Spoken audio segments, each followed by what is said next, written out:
There's a pretty one, Ulysses.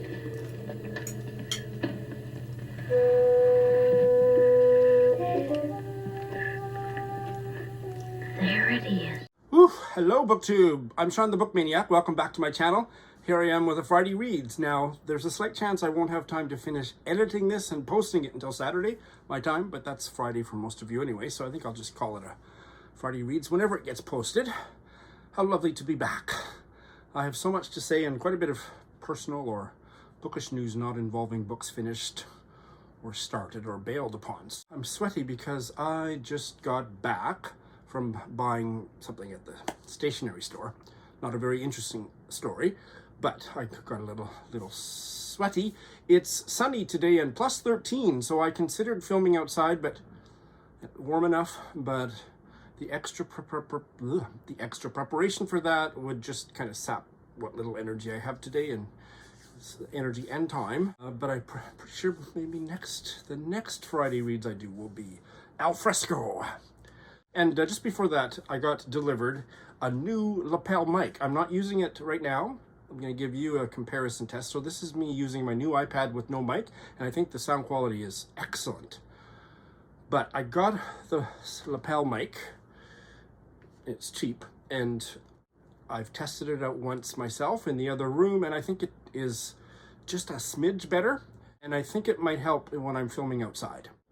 Now I'm going to plug it in. Okay, so do you hear a difference? I'm gonna talk for another minute or so and then turn it off, test it, and probably wear this lapel mic for the rest of the video, but I don't think it's much of a difference, but a little bit better. I'm looking forward to your feedback. I have so much to tell you. So first of all, just sick about what's happening in Ukraine, and I maybe have two sentences to say. Fuck Putin, free Ukraine, and fuck China while I'm at it, because they're the other evil country that I hope I live long enough to see the Chinese people and the Russian people rise up and overthrow their dictators. I really hope that because I don't think there's any other solution, and so I'm very encouraged by the demonstrations against Putin in his own country, and the Ukrainians are completely innocent, and this is, I don't have anything more articulate to say, but it's terrible. And I chose a book of poetry to read because of this, so I'll get to that at the end of this video. Let's see how the sound is. Oh yes, I think it's noticeably better in this room without the mic, although I still think it's a very high quality recording. You can hear the echo in the room, not echo, but you know what I mean? There's more of you can hear I don't know I don't have the vocabulary, but it's much more of a clear, close sound with this lapel mic, so yay!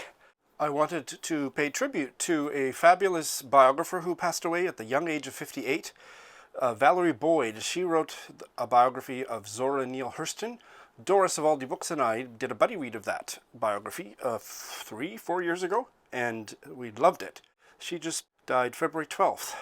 The New York Times biography has lots of fascinating details about her life.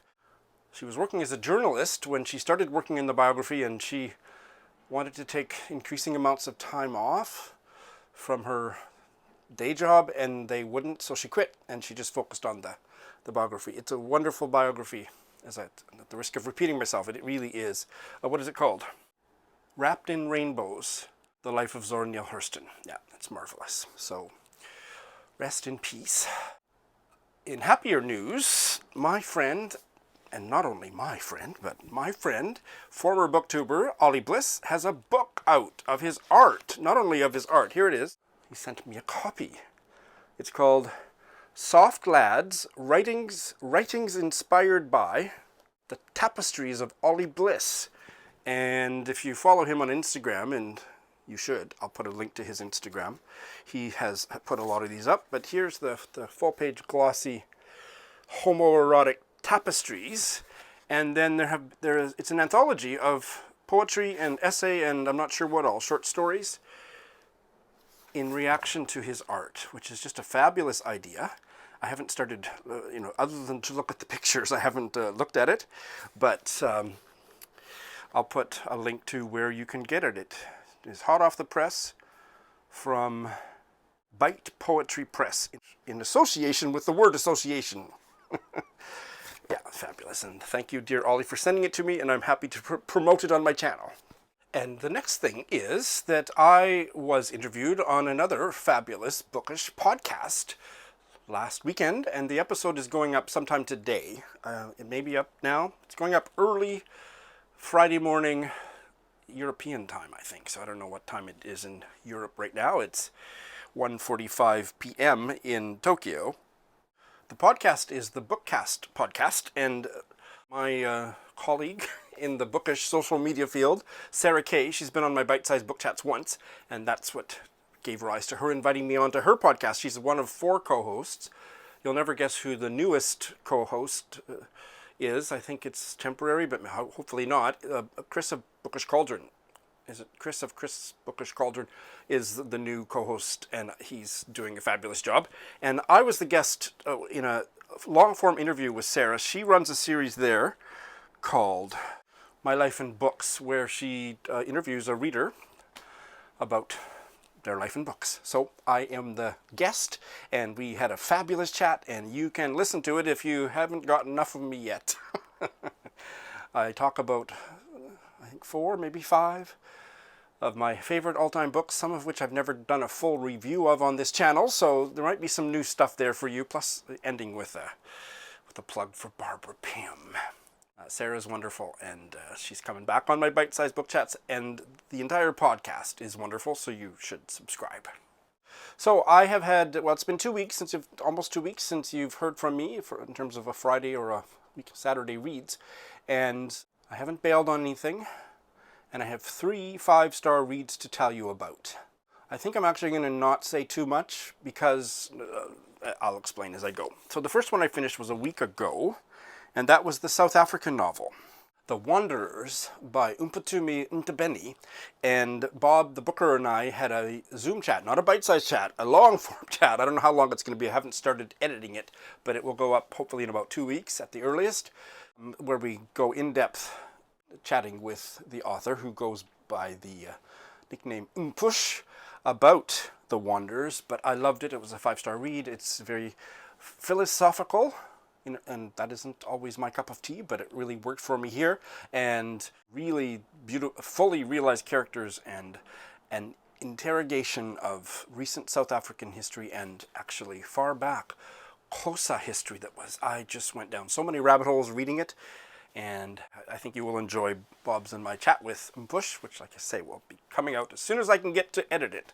That was a fabulous reading experience. I did it. I think I recommend reading it very slowly. It's very dense, and I started it, I believe, New Year's Day and finished it last weekend. So yes, that was lush. There will be much, much more in the Zoom chat. And the other 2 that I finished were short novellas, and I loved both of them too. Mouth to Mouth by Antoine Wilson, and this one and the next one, I'm gonna hold back a little bit because I do think that I can do that I want to, and will be able to make time to film full reviews, even though nobody watches full reviews. I don't watch anybody's full reviews. Not so many watch mine. It's fine, but I love doing them when I have to do them at the exact right time, when the book is still fresh, and I'm fresh, and those don't coincide as often as they used to.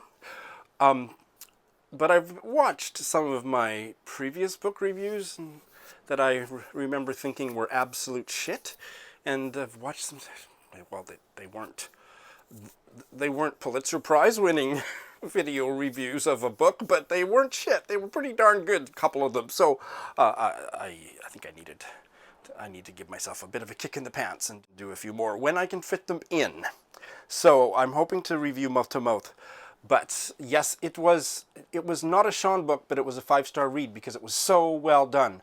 The characters were full-bodied in a sense, but it really wasn't about character. It was a plot-driven novel, and it was structured with such precision that it kind of vibrated in my hand when I was reading it, and that's pretty amazing since I was reading an ebook. But my iPad was vibrating.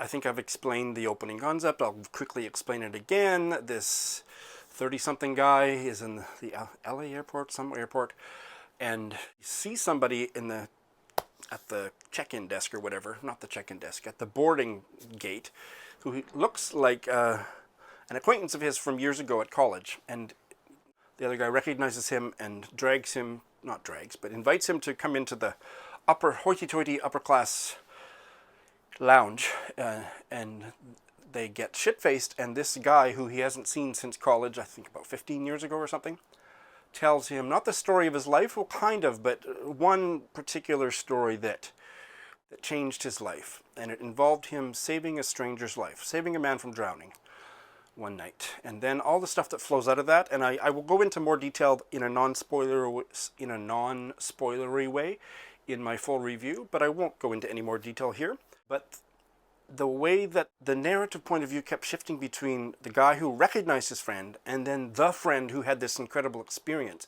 and sometimes it would be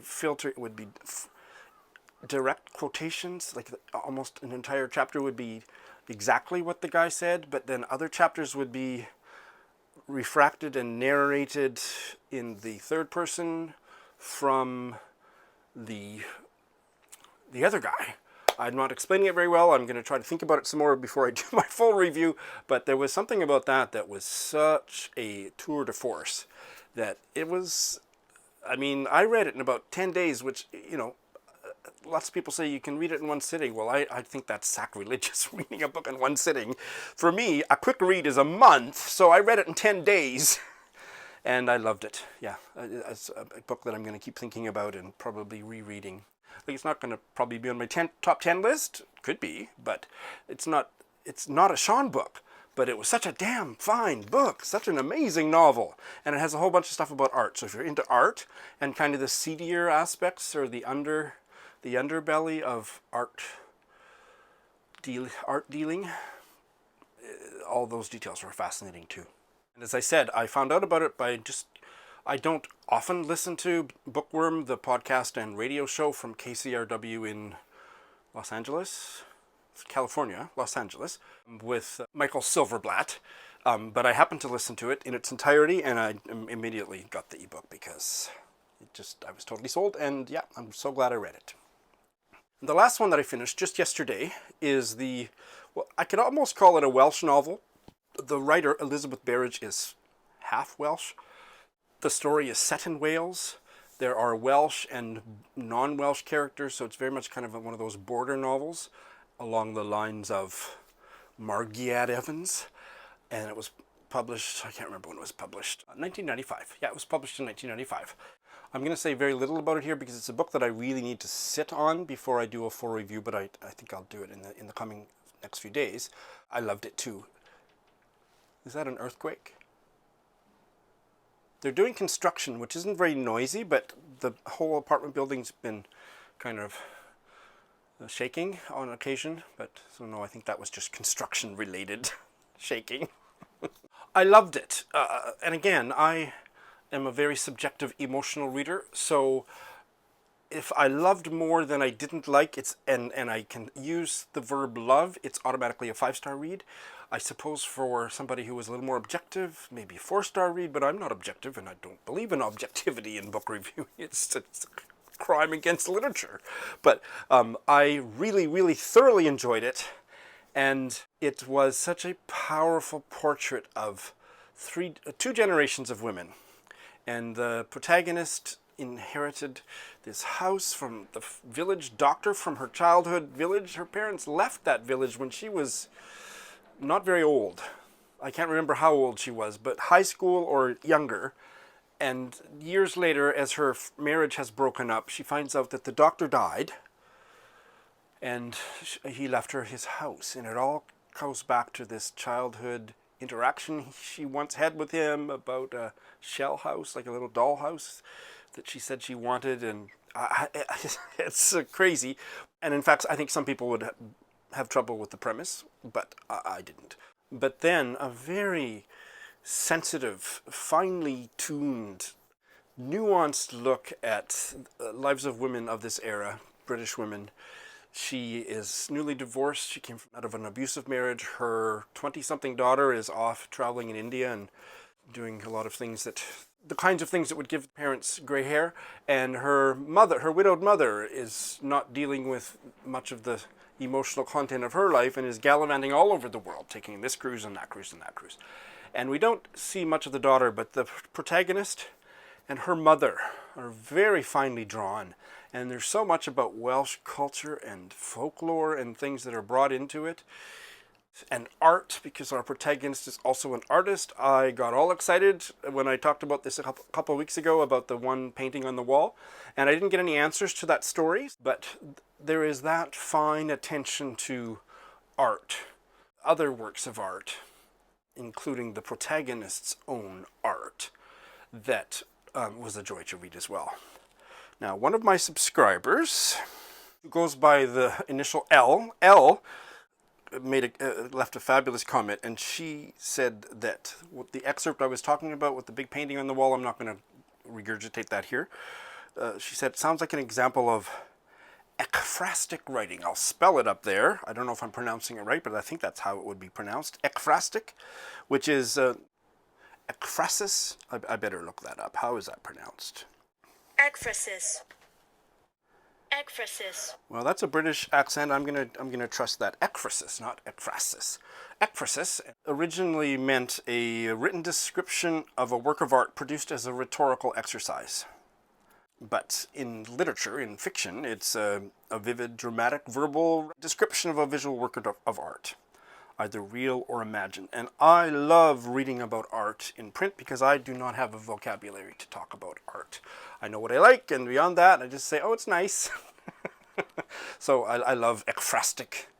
I think it must be ekphrasis and then ekphrastic. That's often the way it goes. Ekphrastic. Adjective. Ekphrastic, I think it is. Anyway, somebody will correct me. So that really added a dimension to my experience of the rest of the novel, because it is very ekphrastic. I mean, this is an old, Greek word, all these rhetorical devices. I find it a bit pretentious to use them, but the ideas behind the words are very interesting. So, does anybody have a better word, a more modern word? Ekphrastic sounds pretentious, but the meaning of it is not. So, there you go. But I love the novel. I can't wait to read more Elizabeth Berridge. And I told you last time that there were 2 Elizabeth Berridges, and that was not true. I mean, obviously in the whole world there must be a bunch, but there's another famous one. I told you about, I mentioned the actress, an American film actress, Elizabeth Berridge. But I didn't notice until today, there's also a Baroness Berridge, Baroness Elizabeth Berridge, born in 1972, and she's a British conservative politician and member of the House of Lords. I think I like mine the best. So all 3 of those were big hits for me. I'm not having as much time with everything going on. There will be an announcement video about what I've been kind of hinting at or whatever very shortly. But I'm too busy to do as much reading as I would like. But the reading I've been doing has been of high quality, and I'm not done telling you about it yet. Now let me tell you what I've started. I've started 5. As I told you I would, I have started Danielle Evans's short story collection, Before You Suffocate Your Own Fool Self. And I've read a story and a half, which is 40 pages. I was going to try to finish the second story, but I've got about 30 more pages to read in it. I absolutely love the first story, and I'm not sure yet about the second story, but I think it's going to be also very good. The first story, Virgins, was about a teenage girl, 15-year-old black girl, a black American girl, and her best friend, Jasmine, and their best friend, Michael. And Michael is straight, I guess. And they're 3 black kids, and they hang out at their former teacher's swimming pool and shoot the shit and endure his scolding them about this or that. But he's basically a benign presence. There's nothing creepy about him. But the other friend, Jasmine, is, or at least she says she is, not a virgin, and she's acting quite I think precocious is not the right word for a 15-year-old, but she is acting slutty. And the protagonist, the other 15-year-old girl, she is a little bit freaked out by all that. She really quite likes the friend Michael, but they're just friends, and he seems like a really good person. His older brother is a bit of a skank. And the story goes from there. They end up using fake ID to get into a nightclub, and the story gets pretty ominous in a way that was reminiscent of that Canadian Congolese collection of short stories, Shut Up You're Pretty, by Tia Mutanji. This first story had a similar vibe in terms of the black teenage girl's experience of sexuality and how race inflects that, and the friendship that is a little bit fraught because one is at least pretending she has more experience, and she's kind of leading this protagonist into situations that are quite scary, and how all that plays out with the other two young men, the friend Michael and his older brother. And I just thought it was a beautifully done story with a lot of drama, and not only drama. I think I'll leave it at that. So this is starting out great. The title, Before You Suffocate Your Own Fool Self, it comes from a poem by Donna Kate Russian, the bridge poem, and I'll read it's an excerpt from that poem. I'm sick of mediating with your worst self on behalf of your better selves. I am sick of having to remind you to breathe before you suffocate your own fool self. And that's where the title comes from. I hope I continue to love this. And for Invisible Cities, we're almost at the end of February, but the other country for Invisible Cities was Guyana. Guyana, right? Good Lord, I think Guyana. And so I had trouble finding anything that looked interesting, but I did find one that was on Internet Archive. I'm using Internet Archive more and more because they have so much backlist. They don't have anything published in the last 2 years, I don't think, but they have stuff that was published 10 years ago, 20 years ago, and farther back. So they had this Frangipani House by Beryl Gilroy, a black Guyanese author, and it is the story, the protagonist seems to be a elderly Guyanese woman who gets put into a care home in Guyana that's run by a tyrannical woman. That's all you need to know about it, and I haven't read enough to tell you much more than that, but I'm already invested. So I love reading stories about elderly people, especially old ladies, and so this is my sweet spot. It's a short novella, and I'm sure I'll finish it fairly quickly, which for me means, within a month or two. For a change of tone entirely, I also just yesterday started the Ku Klux Klan in Canada book that I put on my Black History Month, and now that I've read a chapter, it definitely qualifies for Black History Month because it's very much about African American and African Canadian experience as well as the KKK assholes. I have read, like I say, the first chapter. I've read 28 pages, and in nonfiction I don't have high standards about prose. This kind of a book, I'm just looking for information, and it's passable prose, and the information is fascinating. Whatever I did know about the D.W. Griffiths movie, The Birth of a Nation, most of it I've forgotten, but there's a lot of stuff in here that I didn't know about it, ever, I don't think. And I didn't know that the Ku Klux Klan actually originated very shortly after the end of the Civil War. I believe it first began in Kentucky, and it didn't stay operational for very many years before it was quashed. And then, as a direct result of that movie, The Birth of a Nation, 1915, I want to say, around 1915, it opened in Toronto, Canada, the movie, in September. But it just spread like wildfire across America, and there was so much almost cosplay kind of stuff that went into the promotion of it that actually then fed into the Ku Klux Klan regrouping, reforming in 1915 after, more than half a century of there being none. And so there's quite a bit about all that early history of the Ku Klux Klan, and oh my God. So the racism in Canada, I'm not surprised how horrifically racist Canada was, because it still is. But some of the details in here are really harrowing about it was sporadic across Canada, like two cities that weren't but a, half-day drive from each other, had completely different rules about segregated theaters or no blacks allowed. It just was a kind of a municipal thing. And the Canadian connection to the Confederacy and during the Civil War and certain Canadians being involved in all that. The other thing that's the KKK, in addition to being evil, kind of like Putin or China, are also laughable, kind of like Putin or China. I didn't realize how far they took this KKK alliteration. This paragraph, I have to read it to you for the comedy. And this is about the American organization. I haven't gotten into the birth of it, how it came to Canada. That's starting in chapter 2. But here, listen to this. The head of the invisible empire of the Knights of the Ku Klux Klan was called the Imperial Wizard. The invisible empire had an imperial palace with imperial officials. A local group was a clavern and was presided over by an exalted cyclops. The Clalif, it must be Claylif, the Claylif was the vice president of the clavern. The Clegrap was the secretary. The Clocard was a lecturer. The Kleagles were the recruiters. Edward Clark in Atlanta was the imperial Kleagle. The Clocan conducted inquiries or research or investigations on behalf of the leadership to protect the integrity of the group and its rites and rituals. There were many other titles that proliferated over time in an organization whose brand revolved around the letter K. Well, okay then. Fucking ridiculous assholes. So that's going to be informative and enjoyable in that way that's just going to get my blood boiling, but I enjoy that.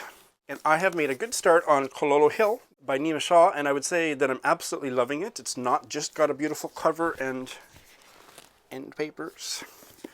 Set in Uganda, 1972, and there's a large settlement, large population of East Indians in Uganda for decades, I believe, until Idi Amin kicked them all out in 1972. And this opens before that happened, but well, there's a lot of state harassment of the East Indians, and this centers on an East Indian family.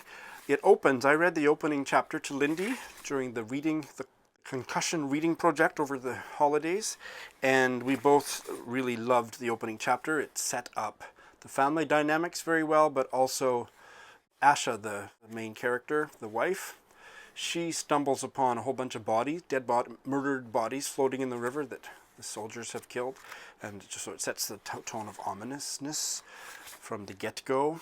But really, characters that jump off the page, and it's very early days because I haven't been reading too much. But this is also a book that I think I'm going to absolutely love based on how promising it's starting out.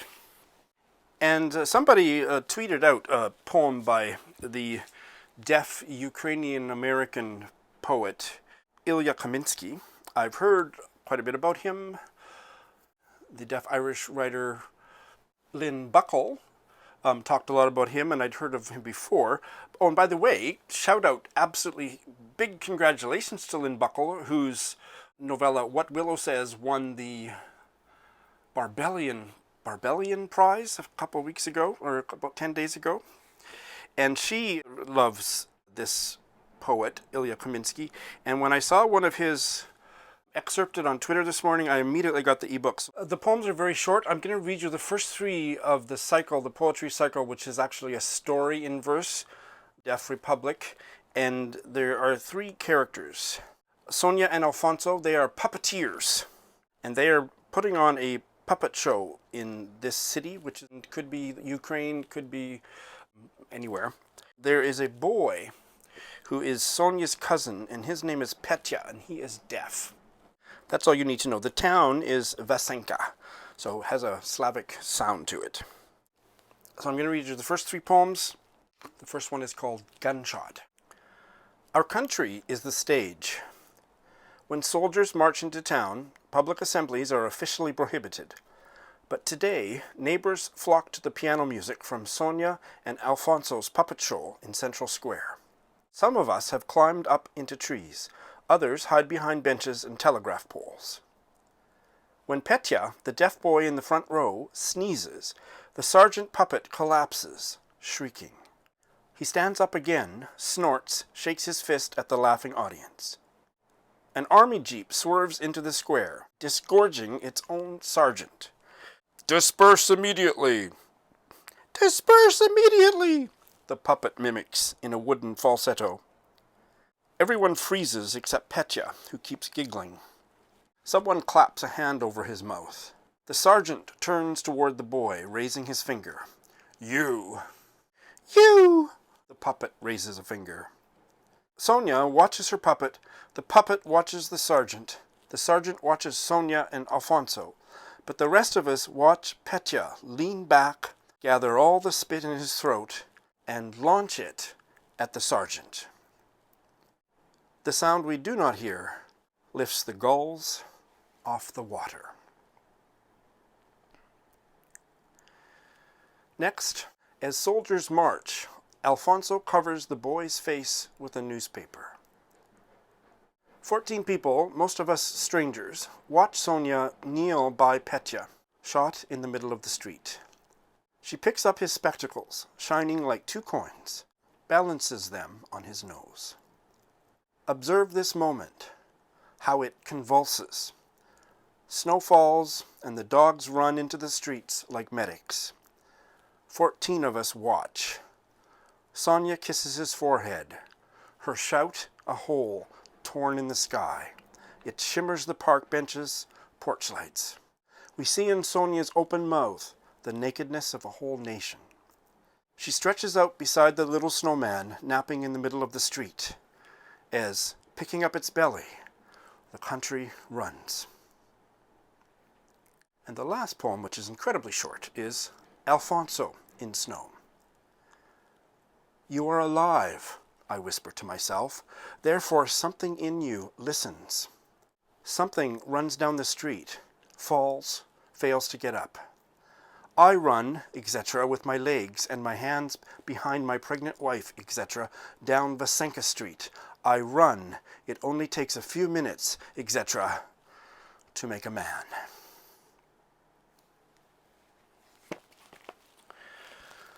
So I wanted to share those poems with you. I have only read 1 or 2 past that. I'm looking forward to continuing reading it. It's certainly timely, and I don't have anything more to add.